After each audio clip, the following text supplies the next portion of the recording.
Hey, good morning, everybody. I've got about 4 hours and 50 minutes before I start work, and essentially 4 hours and 46 minutes before I have to leave. So, but yeah, I thought I'd kind of give you my thoughts on something. I've been thinking about talking about it for a while, and recently I watched on Disney XD, or at least on Disney XD on demand, the season or series finale or whatever it is of Avengers Assembled. Now, this isn't the first Avengers series that's been on Disney, as we all know. They had Avengers Earth's Mightiest Heroes, which I guess was a bit of a test run. It was more based on, regular comic books and all that. Heck, it had a two-part episode where a majority of the members got turned into monstrous Hulk versions of themselves, if you get my drift. But temporarily, that is.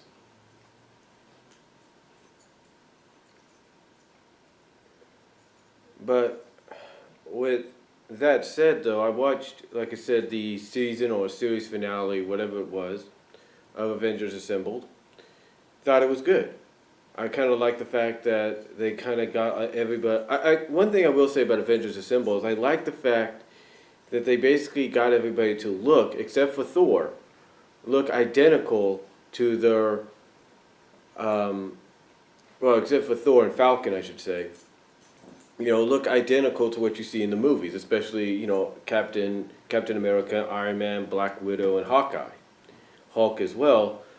Thor and, like I say, Falcon, not so much. Ant-Man looks more like what he's going to probably represent in the movie, but, like I said, and, Ultron, the way he was portrayed, it's definitely more of his comic book version than what you would see in the movie. But anyway, I thought it was good.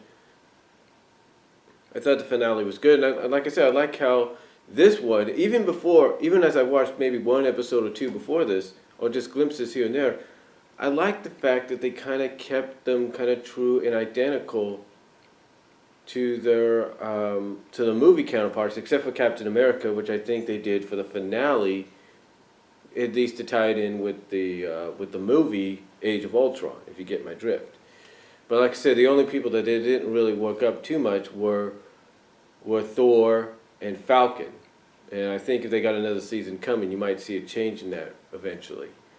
But they do keep, like I said, they do keep it almost. I mean, the animation makes the characters look very identical to the actors who portray them.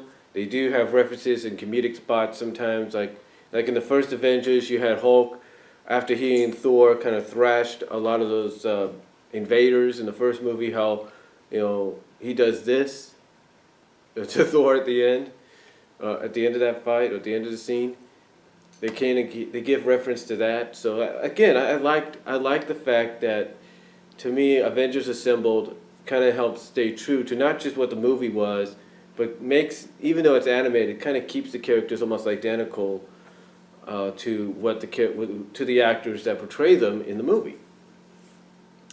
So with that said, and obviously with the success of it, the success of Ultimate Spider-Man, and Web Warriors, Spider-Verse, whatever you want to call it, Hulk, Agents of Smash, Hulk and the Agents of Smash, and all that, it doesn't surprise me that we're getting a Guardians of the Galaxy animated series. As far as I know, last time I heard we're getting it possibly for this year or next year. It doesn't really surprise me. So I've been thinking about talking about this ever since I heard about this happening. Because I figured since most of the adventures, as far as I know, is going to be in space. Now, one thing I will say is I like the fact that they did cross them over several times with Spider-Man. I think they crossed them over with the Hulk and Agents of Smash. I think they crossed them over with the Avengers at one time. I like how they're doing that. So, again, with that said, though,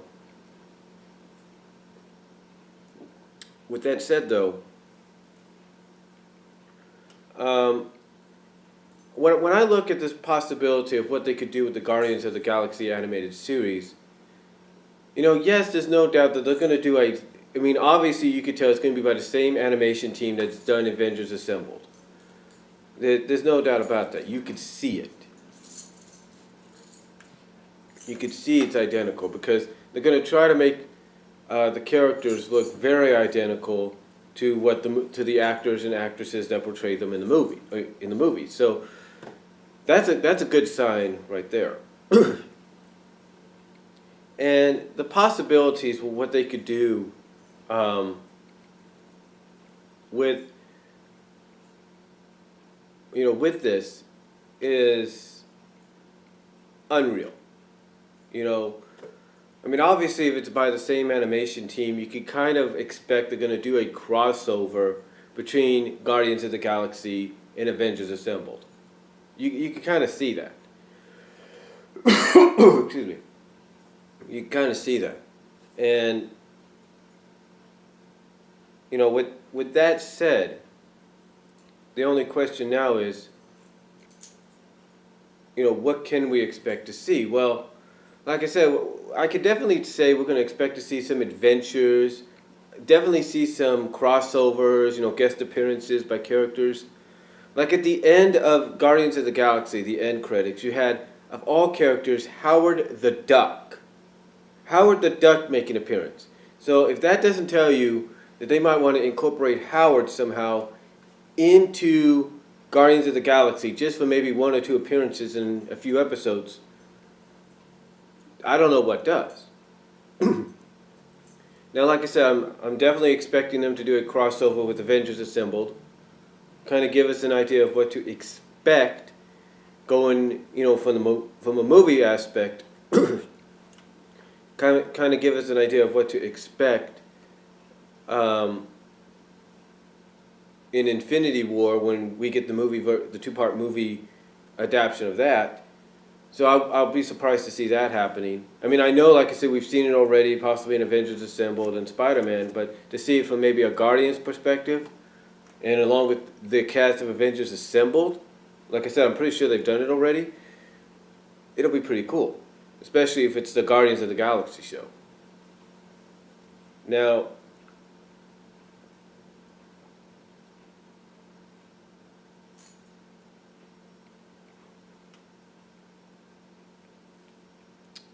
trying to think here. Hold on. Now, I'm pretty sure we'll get other crossovers, guest appearances, like I said, not just with Avengers Assembled and Howard the Duck, but I'm pretty sure we'll get Spider-Man in there.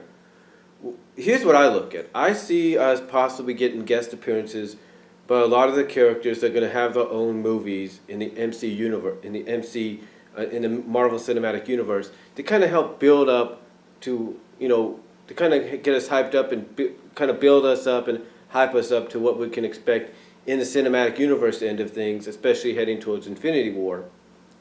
So with Guardians of the Galaxy, because they have more potential for these appearances, you can expect to see Captain Marvel, Carol Danvers. You can expect to see her. You can probably expect to see the Inhumans and Doctor Strange. What else?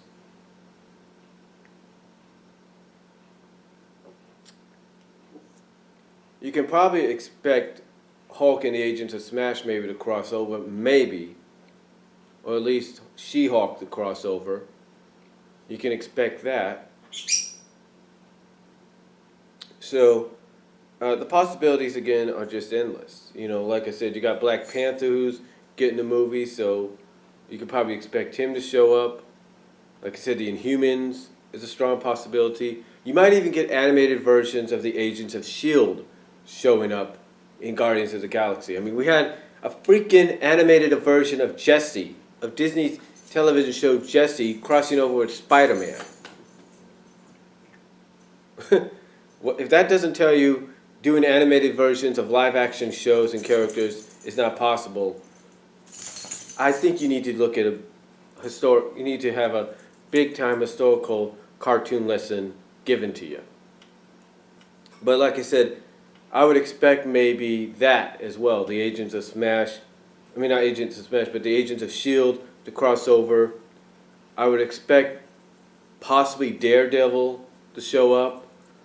You know, maybe even Luke Cage, because they got all these shows planned out for Netflix. Marvel has all these shows planned out for Netflix, including that other female character. I can't think of her name. She's going to be getting her own show on Netflix. So I would expect maybe her to have an animated crossover as well. Again, like I said, with the Guardians of the Galaxy, you know, the possibilities are just endless. You know, with this animated series, because even though you could do a lot, technical wise, you can do a lot with a theatrical film, and they did a lot with Guardians of the Galaxy. You could see that. With the animated series, the possibilities are more endless. The possibilities are there to go to areas that, and have guest appearances that you've seen before, because Guardians would cross over with them, but not like from like a show based more around the movie designs of the characters and format and all that than anything else. So again, like I said, I would expect maybe Avengers Assemble cast to show up, possibly SpiderMan. I could expect She-Hulk, an animated version of the Agents of S.H.I.E.L.D., animated version of Daredevil, Luke Cage possibly. Like I said, that one Marvel chick that's getting her show, Captain Marvel, Carol Danvers, to show up. Inhumans. I would expect all these animated incarnations of these characters to cross over with Guardians of the Galaxy in their show, if that's what they do. Because like I say, the possibilities are endless. They really are. Now, another thing I think that's kind of a possibility is, you look at the villain lineup for Marvel, and they've got an endless supply of villains. And of course, Thanos is the big baddie, so you know that not only is he involved, like I said, with the Avengers Assembled, but you know he's going to have to be involved with Guardians of the Galaxy, and you got to go in that direction. You really got to. So expect Thanos to be a huge force here. Excuse me. Expect Thanos. Expect Demondo, or whatever his name is, that fire guy, whatever it is, Demondo. Expect him to show up.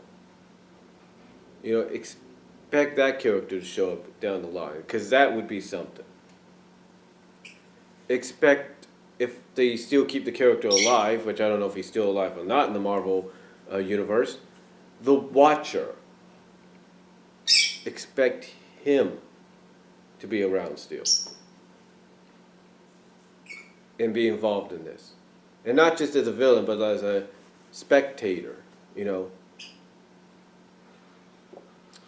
So again, villain-wise, the two big baddies I think are going to make appearances would be Thanos and Demondo, or Demondo. The other ones out there I don't know much of. Like, I don't know if they could get Galactus in there, because he's part of the Fantastic Four Silver Surfer deal. So they might get Galactus, because I don't know where Silver Surfer, the rights to him lie. I mean, I know he's owned by Marvel, but again, I don't know where the licensing, the rights go as far as whether he can appear or not. So, Galactus is kind of up in the air, but it would be nice to see him. It'd be nice of them to kind of have him encounter the X-Men and maybe even encounter Phoenix. Because that would be something to look forward to. Maybe even the Shi'ar. Because they're in space. What better opportunity to go with it than to explore that option? Again, to me, the Guardians of the Galaxy animated series has all these possibilities. Now, what do I see happening as well? Well, this is what I look at. When Marvel has done, one thing I've learned about with Marvel is when they would do an animated series where a majority of the character or characters' adventures are in space, sometimes they do some weird episodes that you wouldn't expect. When I watched Silver Surfer and I saw the learning curve, the two-part of the learning curve, you wouldn't have told me that in the second part, that when they arrived on that planet, all the characters, the majority of the characters, including Surfer, just temporarily, but the pirate characters, the space pirate characters, the mentor character, and all them, would all end up melting and turning into nothing but slimy goo creatures that merged together and all of a sudden became highly intelligent. You know, so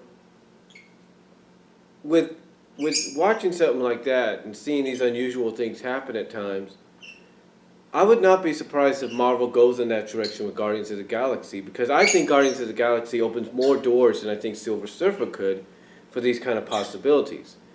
And you know, I look at someone like Gamora, and I could definitely see them doing an episode where, well, obviously because she's green, I could see them probably doing an episode where she turns to goo, where she ends up getting zapped and getting the powers of goo, shape-shifting liquid and all that. And you know, maybe because they might play it for laughs at times, you know, because it might be mostly serious adventure and somewhat comedy in a sense. You know, I wouldn't be surprised if they did an episode where she gets turned into green goo and she obtains these liquid shape-shifting powers, and she kind of has a little bit of fun with it, showing she has a bit of a humorous side. You know, where you see her melt down into a puddle, where she can actually merge with stuff, you know, and help increase the power of it or something. I don't know. I mean, I could see something like that happening. I can also see it to where she could end up being turned into goo, and you know, they gotta protect her and everything, because even though she would have these fantastic powers and she could have fun with it temporarily, that there's a chance that there could be a creature responsible for that is very similar, that they got to keep her away from, because maybe if she gets absorbed by him and she becomes part of him, she's no more. You know, I could see something like that. I could see the possibilities with that. I could see them definitely doing things like that. I could see them, you know, going in that kind of a direction. And I know some of you might say, well, that's because you're a fan of the goo stuff, right? Well, partially, but again, like I say, you go watch Silver Surfer, kind of gives you, especially the second part of the two-part episode learning curve, yeah, you kind of get an idea that it's not far-fetched for them to do this kind of stuff, you know. And if anything, when they did that rebooted Fantastic Four cartoon series, where for like an episode or so they had She-Hulk as a temporary member, yeah, again, possibilities are endless. You know, and again, you could do things like that. You can have an episode to where maybe, you know, the minds get switched and they go into each other's bodies, you know, could be a possibility. I know these two things, I have a feeling, this is just my opinion, I have a feeling they might have already been planning for, because of just, you know, like I said, the scenery, the atmosphere they're going to have the show in. Basically, the structure, like I say, the scenery, basically the scenery, the atmosphere, the location. There we go. The location that they're going to have the show mainly in. So, I'm not going to put it past them that if they're planning to do episodes like that with Gamora, maybe even, you know, going and doing the goo thing, slime thing, similar to what you're seeing learning curve, but except this time she has the power to control it and have fun with it and all that, and use it to help her friends, and maybe even have that disadvantage to where, you know, she, like I said, she likes it, she has fun with it. It might just be temporary, or it might be a situation to where even though she likes it, has fun with it, and enjoys this power because it lets her do things she couldn't do before, merge with things, help increase the power, blah, blah, blah. You know, like I said, you could throw in the fact that it might be because of some kind of entity out there that might want to, that, you know, they got to return her to normal, because if they don't, she'll get attracted to it. Not attracted to it, but this entity would end up